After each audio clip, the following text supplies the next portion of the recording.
స్త్రీకి సంభోగం కావాలంటే పురుషులను ఇలాగే అడుగుతుంది. చీర కొంగు జారకపోయినా కూడా మాటి మాటికి కొంగు సర్దుకోవడం, అవసరం లేకుండా కూడా పలకరించుకోవడం, డబుల్ మీనింగ్లో మాట్లాడడం, ఇలా చాలా రకాల సంకేతాలు తెలియజేస్తూ ఉంటారు. స్త్రీ పురుషుడిని కోరుకుంటుందని కొన్నిసార్లు ఆమె కళ్ళను చూసి కనిపెట్టవచ్చు. వారి కళ్ళల్లో ఒక రకమైన మత్తు కనిపిస్తూ ఉంటుంది. అలాగే మీతో మాట్లాడుతూ చుట్టుపక్కల గమనిస్తూ ఉంది అంటే అర్థం చేసుకోవచ్చు. అలాగే మెడ భాగాలను, నడుము భాగాలను తడుముకుంటూ వారిలోని కామ కోరికలను తెలిపే విధంగా ప్రవర్తిస్తూ ఉంటుంది. ఈ సంకేతాల ద్వారా వారికి సంభోగం కోరిక ఉందని తెలియజేస్తూ ఉంటుంది. కానీ ఇలాంటివి చాలామంది పురుషులు అర్థం చేసుకోలేకపోతారు, భయపడతారు.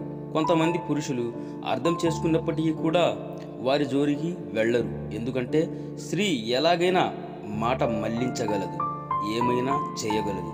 ప్రతిదీ స్త్రీకి అనుకూలంగానే ఉంటాయి కాబట్టి